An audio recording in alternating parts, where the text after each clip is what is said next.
Сайн байцгаана уу? Багш нь өнөөдөр 10 дугаар ангийн газар зүйн хичээлийг хүргэж байна. Хичээл эхлэхээс өмнө бүгдээрээ дэвтэр, баал, харандаа, балруулан бэлдэж суугаарай. Глобус ба газар зүйн зураг дээр алдааг багасгах зорилгоор хэрэглэж байгаа аргыг юу гэж нэрлэх вэ? А хувилбар нь тусгаг, B хувилбар нь гажилт, C хувилбар нь картограмм, D хувилбар нь зураг зүй. За 100 хариултын сонгороо өгтөдөө. За 100 хувилбар нь тусгаг. За тусгагийн үндсэн болоод ирэх 3 төрөл байна. Газар зүйн зургийн үндсэн 3 төрөл байдаг. Азимут, цилиндр, кон. Дэлхийн гадаргийг ажилтгүйгээр хамгийн үнэн, бодит, багасхан буулгасан төрөл нь глобус юм. Харин бөмбөрцгийн газар зүйн зурагт буулгахад ямар нэгэн төрлийн алдаа, гажил гардаг. За тэр алдаа багасгахын тулд проекцийн арга буюу тусгагийг ашигладаг. За зориулалт төрсөлч буй газар орны байршил, нутаг дэвсгэрийн хэмжээ, хэлбэр зэргийг хагалзан газар зүйн зургийн тусгахын төрлийг сонгоно. За зургийн гажилт нь үнцгийн, уртын, талбайн, хэлбэрийн гэсэн 4 төрөл байдаг. За үнцгийн гажилт болоод ирэхээр турлын шугамын хооронд хүнцэг өөрчлөгддөг бол уртын гажилт нь болоод ирэхээр уртын масштаб нь өөрчлөгддөг. За талбайн гажилт нь талбайн хэмжээ бодит байдлаасаа өөрчлөгддөг. За хэлбэрийн гажилт нь юмсын хэлбэр өөрчлөгддөг. За гажилтын төрлийг танихад нэг голдож дээрх зэрэгдүүдийн хоорондох за экватороос холдох тусам тэнцүү үнц тусгаг. За нэг голдож дээрх зэрэгдүүдийн хоорондох за экватороос холдох тусам ойртож явж тэнцүү талбай тусгаг. Нэг голдож дээрх зэрэгдүүдийн хоорондох за ижил байвал тэнцүү зайд тусгаг гэж ангилдаг байна. За доор зураг ямар тусгаар зурагдсныг нэрлэж бичнэ үү? За эхний зураг нь азимут тусгаг. За азимут тусгаг болоод ирэхээр туйлыг дээрээс нь харсан учраас туйл орчмыг болоод ирэхээр зурхад нэн тохиромжтой алдаа гардаггүй. За хоёр дахь зураг нь болоод ирэхээр цилиндр тусгаг. За цилиндр тусгаар болоод ирэхээр экватор орчмын улс орнууд болон нутаг дэвсгэр зурхад нэн тохиромжтой байдаг. За конус тусгаг. Конус тусгаг нь болоод ирэхээр дундад өргөргийн дагуу сунаж тогтсон улс орнуудыг зурхад илүү тохиромжтой байдаг байна. Конус тусгаар Хойд Америк, Европ, Монгол зэрэг дундад өргөрт оршиг өргөргийн дагуу сунсан хэлбэр бүхий нутаг дэвсгэрийг дүрслэхэд тохиромжтой байдаг учрыг тайлбарлана уу? Тайлбарлаад бичээрэй хүүхдүүдээ.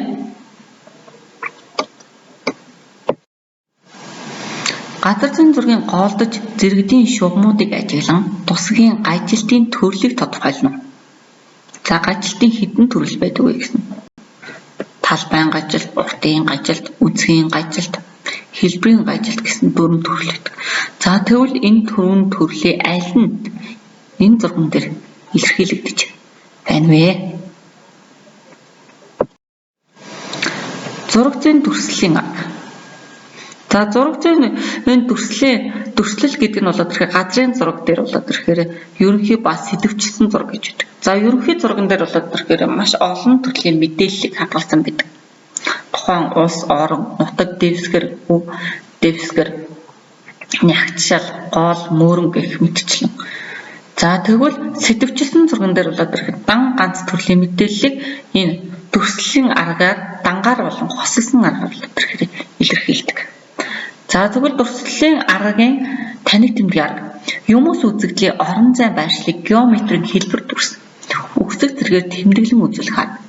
Тэмдэг нь юмсын байрлалаас гадна хэмжээ, шин чанар ба төрлийг илэрхийлнэ. Ариал арга. Дэлгэнхүү ба заримдаг тархсан юмс үзэгдэл.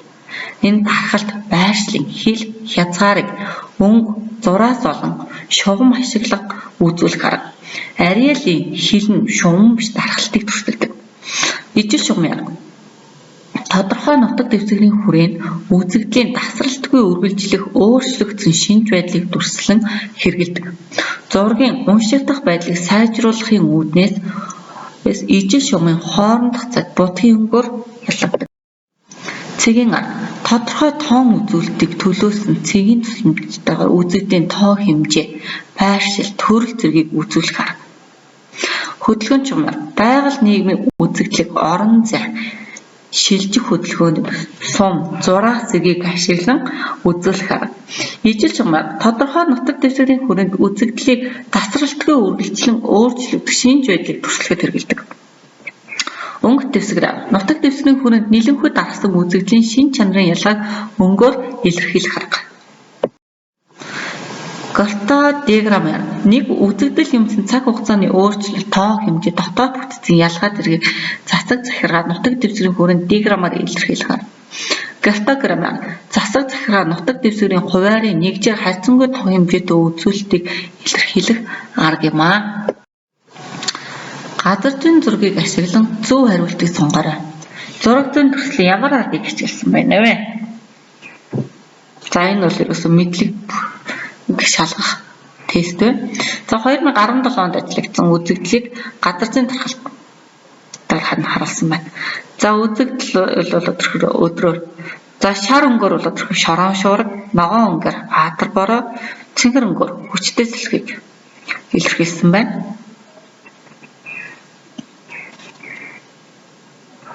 За энэ бол төрслийн нөгөө нэг ямар арга байна бэ гэдгийг шууд сонгоод явчих нэ хүмүүдээ. За баруун бүсийн малын тоо нутаг дэвсгэрийн хэмжээг хүснэгтэн мэдээлэл өгсөн. Зурагт картодиаграмын ба картограммын арга ашиглан малын тоо толгой бүтэд нэгтлэг дараагийн зураг болох цэгийн арга ашиглан нийт малын тоо толгойг тасгалын зураг тэмдэглээрэй. За энэ бол хүсэгтэн мэдээллийг график диаграм илэрхийлээд төрслөө. За зураг төрслөө гэж. Энэ зураг нь бол Монгол орны эдийн засгийн баруун бүсийн зураг байна. За энд бол цэгийн арга болон картодиаграмын аргаар илэрхийлээ. За энэ масштаб нь бол 1/5 сая масштабтай зураг байна. За энэ масштабыг том, дунд, жижиг гэж ангилж үздэг. За энэ масштаб нь бол ямар масштабын төрөлд хамаарах вэ? За энэс тандан судлаа. Дэлхийн тухай мэдээллийг тодорхой зайнаас олж авах шинжлэх ухааны техникийн шийдэл юм. Заримдаа дэлхийг тойрон эргэх хиймэл дагавар дээр суйрлуулсан мэдрэгчийг ашигладаг бол илүү ойроос буюу нисэх онгоцон дээрээс дурлуулдаг арга юм. За газар зүйн мэдээллийн систем нь бол компьютер суурилсан буюу тоон технологи, орон зайн өгөгдлийг ашиглан газар зүйн зураг, газар зүйн мэдээллийг загварчлыг боловсруулдаг технологийн шийдэл. За энэ бол газар зүйн мэдээллийн систем нь бол сансраас ирж байгаа долгионы тусламжтайгаар мэдээлэл боловсруулах арга. За дараах хоёр үйл явцын газар зүйн судалгаа нь ямар загварчлыг харагдсан байна. За энэс тандан судлаа энэ газар зүйн мэдээллийн систем байна уу? Тэ. За тэгвэл үүн дээр яг нь зайнаас тандан судал байвал тайлбарлаж өгч байна. Газар зүйн мэдээллийн системийг харуулсан байвал яг нь бас тайлбарлаж өгч байна. За газар зүйн за эхний зурган дээр ярилцъя. За дэлхий. За тэгвэл газар зүйн зургийг боловсруулд юм байна. Тухайн газар зүйн зургийг боловсруулад дүн шинжилгээ хийдэг юм байна. Өгөгдөлтөө хийдэг юм байна. Програм хангамжтай байд юм байна. Хиймэл дагуулаас авах боломжтой байд юм байна. Энэ за тэгвэл эдгээрийг нийтэд боловсруулах мэргэжилтэнтэй байд юм байна. За энэ тэгвэл юу вэ? За тайлбарлаж. За зургийг ажиглан агаар болон сансрын зургийн ялгаа болж чирээ. За эхний зураг болоод агаарын зураг. За дараагийнх нь болоод сансрын зураг. За энэ хоёрын хоорондох ялгаа нь юу вэ? Энэ бол ерөөсөө газрыг нэг агаарын зураг авал нэгийг нь сансрын зураг авсан. Энэ бол нэг л газрын мэдээлэл харуулж байна. За тус бүр 3 ялгааг болоод бичнэ өгдөг. За газар зүйн мэдээллийн системийн төрслийн бүтцийг нөлөөлж байна. За газар зүйн мэдээллийн системийн төрсөл нь болоод растер болон вектор гэсэн хоёр төрсөлтэй байдаг тийм. За үүн нь болоод төрсөл нь болоод төрсөл нь хоорондоо ялгаатай нэг нь цэгээр илэрхийлж байна, нэг нь болоод ерөөдөө нягтшил гэж ярьдаг, пиксель гэж ярьдаг тэрүүгээр нь шалгадаг. За дэлхийн байгаль ба хөдөлгөөн галактик нар бол сүүн зам галактикийн 100 тэрбум оддын нэг бөгөөд төвөөс 3000 гэрлийн жилийн зайд оршдог. Одоогоор мэдэгдэж буй галактикийг зүүн мушка зүв биш хэлбэртэй гэж ангилна. Сүүн зам мушка хэлбэртэй нэг хэсэг нь шүүн гэрэлцэн зурус байдлаар биднэрт харагддаг. Үүнийг бид юу гэж нэрлэдэг? Тэнгэрийн зац гэж нэрлэдэг. За ана галактикийн диаметр нь бол одоогоор 100,000 гэрлийн жил.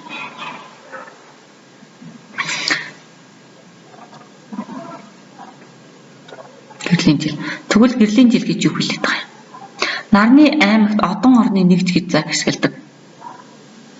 За одон орны нэгж гэдэг нь болоод ирэхээр нэг одон орны нэгж 150 км-тэй тэнцэн. Энэ нь нар дэлхийн хоёрын хоорондох зай. За галактик дотор тэгвэл юу гэж ашигладаг? Гэрлийн жил гэсэн цаг ашигладаг. Гэрлийн жил нь 1 км 1 секундэд 300,000 км-ийг туулах зай юм. Тэгвэл гэрэл маш хурдан агаарт 1 секундэд 3000 км-ийг туулна. Үүнийг 1 гэрлийн жил гэж авч үздэг. За нар дэлхийгээс 150 сая км зайд орших бидэнд хамгийн ойрхон байгаад нарны гүнд ус төрөгчийн атом гээлж шилжих цөмийн урал тасралтгүй явагдаж байдаг. Нарыг шатаж буй хийм бөмбөлөг гэж нэрлэдэг. Энэ нь нарны бүтцэн болоод ирэхээр өнгөрт мандал, гэрэлт мандал, дитм гэсэн 3 давхраас бүрдэнэ. Нар хэрцэн үед нарны дитм хамгийн тод. За нарны нарыг тойроод 9 гариг өөр ингэсэн замаа тойрон эргэж хүрээлждэг. За тэгвэл тэр 9 гаригийг дагаад өөр ингэсэн дагуултай байдаг. За дагуулгын 2 гариг байдаг. Бод сугаар. Дарамт хамгийн ойр орж байгаа гариг нь юу? Бод. Тэгвэл дэлхий дараалал бол нарнаас алсагдсан цагаар 3-т ордог. За дэлхийн дагуул юу вэ? Сар. Нар дэлхийн хоёрын хоорондох цай 150 сая км. Одон орны нэгжээр авч үзэх юм бол энэ маань нэг одон орны нэгж. За дэлхийн бусад гаригуудаас юугаар онцлог? Яагаад дэлхий цэхэрнүүдэн гараг гэж нэрлэдэг? Дэлхий дээр амьд бий организм бий байдаг. Бий болцсон. За түүний гол шалтгаан нь ерөөсөө ус.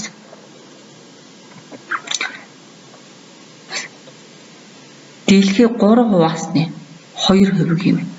Ус эзэлдэг. Дэлхийн гадаргын хэмжээ болоод ирэхээр 576 сая км² дутагдж зэрэг хэмжээтэй. Түүний 3.2% нь яг нь ус эзэлдэг байх нэ. За дараач нь болоод ирэхээр хамгийн том гариг нь болоод ирэхээр бархас байдаг. За хамгийн олон дагуултай гариг нь Санчир. Нийтдээ 17 дагуултай. За нар бол цэгцэг галактикийн цэгцэг тэрбум оддын нэг бөгөөд төвөөс цэгцэг гэрлийн жилийн зайд оршдог. За энэ даалгавар байна. Энэ даалгаврыг хийхнээ хөтөлөө. За галактикийн хэлбэрийг хүчээрэй гэж. За энэ ямар хэлбэртэй байна вэ? Хэлбэрээ бичнэ. Доор нь бич. За нарны диаметр 1392,000 км бол дэлхийн диаметр хэд дахин том болох тооцоолно. За дараагийн дасгал нь болоод ирэхээр гаригууд нарыг тойрох хурдан нарнаас алслагдсан зайнаас хэрхэн хамаарч байна. За үүнийг график хэсэглэн дүгнэлт гаргаарай. За энэ графикийг болоод ирэхээр 10-р ангийн сурагчгээ хараарай хүмүүстээ. За дэлхий ба нарны харилцан байлаа. Дэлхий тэнхилгээ эргэх ба нарыг тойрох хөдөлгөөний үр дүнд хоногийн болон жилийн хэмнэл үүсэж байгаль нийгмийн бүх үзэгдэл юмсад нөлөөлнө. За хоног хэрхэн үүсдэг вэ? Дэлхий тэнхилгээ 2356 минут 4 секундэд баруун нас зүүн тийш нэгсэндээ нар буруу эргэдэг. Хоногийг тоолохын тулд цагийн бүсийг эргэлдэг. 1876 онд дэлхийн бүх одон орончид болоод ирэхээр Лондон хотод хуралдаж цагийн бүс гэдэг зүйлийг бий болгосон. За цагийн бүс нь болоод ирэхээр дэлхийг ерөөдөө хоногт 24 цагтай дэлхий өөрөө 360 градус эргэдэг учраас 24 цагт хувааж үтсэн. Тэгвэл нэг цаг яхаа дэлхий 15 градусын замыг туулна. За дэлхий тэнхлэхээ эргэх хурдыг ерөнхийдөө хоёр янзаар илэрхийлдэг. Нэгд дэлхий гадаргийн ямар ч цэг дээр авч үзсэн тэнхлэх нэг бүтэн эрхий 360 градус. За нэг цагт 15 градус замыг туулна. Энийг юу гэж нэрлэдэг юм бэ гэхээр өнцгийн хурд. Өнцгийн хурд. Градусаар илэрхийлэгдвэл энийг яах нь өнцгийн хурд. За хоёрт нэг ч хугацаанд туулах замын уртаар авч үзэл өргөрөг бүр дээр ялгаатай гэдэг. Үүнийг шугам хурд гэдэг. Хамгийн их нь болоод экватор дээр секундэд 465 метр туулна. Эндээс хоёр тийш багасаар байгаад яах нь экватор төрөл дээр тэг болно. Үүнийг юу гэж нэрлэх нь? Шугам хурд гэдэг хэлнэ. За улирлын ялгаа үсэх. Дэлхийн нарыг тойрох зам нь 940 сая км бөгөөд дунджаар секундэд 30 км-ийг туулна. Хурдтайгаар 365 хоног 5 цаг 49 минуттай. Дэлхийг орбит эллипс хэлбэртэй тул дэлхийн гадаргийг тойрох хугацаа наранд ойртож бас холдож идэг. Тэгвэл нөгөө дэлхий наранд ойртохдоо 1 сард хамгийн холдоо байдаг. Тэгсэн хамгийн ойрхон байдаг. Тэгвэл яагаад өвөл хүйтэн байгаа юм? За тэгвэл 7 сард болоод ирэхээр дэлхий нарнаас хамгийн хол цад байдаг. Тэгвэл 7 сард яагаад халуун байдаг юм бэ? Гэсэн асуултанд хариулаад үчирээ өгдөө те. Дэлхийн эргэлтийн тэнхлэг перпендикуляр шугам нь 23.5 градусын хазгай буюу орбитын гарбад 66.5 градусын өнцөг үүсгэдэг. Нарыг тойрох явцад өнцгийн энэ хазаалт хэвээр үлддэг. Үүнээс болж дэлхийн хойд ба өмнөд туйлаар ээлжлэн нарлуу хазаа барилдаг. Улирал солигдох шалтгаан болдог. Энэ нь. За дэлхийн нарыг тойрох явцад нарны их тусгал жилийн турш өөрчлөгдөж дэлхийн хойд ба өмнөд тагаст улирлын ялгаа эсэргээр үүснэ. За энэ тасгалыг хийх дэлхий цэгцэг ба хөдөлгөөний үр дүнд хоногийн ба жилийн хэмнэл өсөлт байгаль нийгэм бүх үзэгдэл юмсад нөлөөлнө. За зургийг ажиглан өнцгийн болон шуман хурдыг тайлбарлаж бичээрэй гэж байна. За энэ тасгал хоёр дахь. За дараагийн энэ. За энэ тасгалыг хийгээрэй. За энэ нөгөө дэлхийн хэлбэртэй юм тийм. Дэлхийн хэлбэрийг болоод гойд, эллипс, бөмбөрцөг гэсэн 3 юм авч үзсэн. 3 хэлбэрт авч үзсэн. За энэ 3 хэлбэрийг үндэслэсэн эрдэмтүүд нь байна. За үүнийг зөв харгалзуулна гэсэн. Харгалзуулаад хийгээрэй. За энэ дараагийн тасгал. Зургийг ажиглаад даалгаврыг гүйцэтгээрэй. За энэ дэлхий болоод ирэх нарыг тойрох хөтөлбөр байна. За тэгвэл 1 2 1-ийн тоогоор болоод ирэхээр 1 сард нар болоод ирэхээр дэлхий болоод ирэх наранд хамгийн ойртно. За 4-ийн тоогоор болоод ирэхээр 7 сард болоод ирэхэд хамгийн холдож байдаг гэсэн. За энэ дараа цэцгэлийг хийнэ хүмүүстээ. За зурагт даалгаврыг гүйцэтгэв. Мотор бол мэлхийн замын тэмдэглэлээр зурагт. За нарны их тусгал ямар өргөргийн хооронд шилжиж байгааг үнэж үчээрэй. Яагаад энэ заавал энэ өргөрийн хооронд нар их тусаад байгаа юм бэ? Энэ их тусаад байгаагийн шалтгаан нь юу юм? За материалын зам дээр нар их тусаж байхад дэлхийн өмнөд тагаст ямар үйлрэл болох вэ? За газар зүйн зургийг хичээлэн даалгаврыг гүйцэтгэв. За нэгт нь эхний зураг болоод ирэхээр Аз Дэмхуамын ягчлалыг харуулсан. За хоёрт нь зураг нь болоод ирэхээр Аз Тэм бич газар зүйн зургийг харуулсан байна. За тэгвэл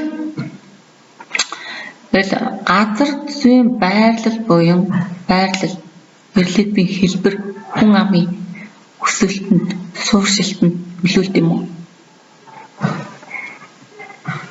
Тайлбарлаж бичнэ. За мэдээллийг уншиж дэлхийн дотоод бүтцийн үе давхаргуудыг бичээрэй. Энэ дараагийн слайдн дээр болоод ирэх дотоод бүтцийн зураг байна. За нэгт газрын давхар нэгт багтай хатуу чулуулгаас тогтсон дэлхийн эзлэгүүний 1.2%, массын дүнг 0.5% болох дунджаар 35-45 км-ийн зузаантай тунмал, хөрмөн, боржингийн гэсэн 3 эс бүрддэг. Монголын давхарга нь газрын давхарга Майнтаас энэ давхаргаар тусгаарлагддаг. За 1909 онд болоод ирэхээр Югославийн Пицэг, Хемокоройч газар хөдлөлийн Сэмсийн бичлэгийг судалж 50 км орчим долгионы хурд эрс өсч буйг тодорхойлон газрын давхаргын бодисод Майнтаас бага нягттай болохыг баталсан. Заммахын давхар гэдэг нь болоод ерөөдөө судалсан нийслэн эрдэмтдийнхээ нэрээр нэрлсэн. За дээд маань 70-700 км-ийн хооронд бодисын нягт бага сэрэгжсэн уян налтхай шинжтэй болдог. Энэ хэсэг тектоник үйл явц гол үр гүйцэтгэдэг астеносфер юм. Доод маань их газраас доош 700 км гүнээс эхэлнэ. Энэ үйл нь хат хүч чулуулгаас тогтдог төмрийн эсрэг магн захиур зэрэг элементүүдээс бүрдэнэ. Гадаад цөм бодисоор шингэн төлөвт оршдог 2250 км зузаантай. Гадаад цөм дотоод цөм гадаад шингэн цөмийн доор орших дотоод цөм нь төмөр, никель зэрэг хүнд элементүүдээс бүрдэх ба эдгээр нь хатуу төлөвт оршдог. За уншаад энэ зургийг хийж үздэг нэ. Таашууд нэрлээд бичиж гэнэ. За аль нь нөгөө чулуулгүй үе байна. Аль нь хөрөм чулуу байна. Тунмал чулуу байна. За аль нь Монголын давхарга гэж нэрлэдэг юм. Аль нь дээд маань, аль нь доод маань. За гадаад цөм нь аль нь, дотоод цөм нь аль нь. Километрийн хэмжилтээр хийж. Газар зүйн зураг бол газрын зургаар эхэлж газрын зургаар төгсдөг шинжлэх ухаан юм. Бүгдээрээ тасвал даалгавраа хийгээд ангидаараа ирж багштаа шалгуулад зөв буруугаа ярилцаарай хүүхдүүдээ. Хичээлдээ идэвхтэй оролцсонд баярлалаа.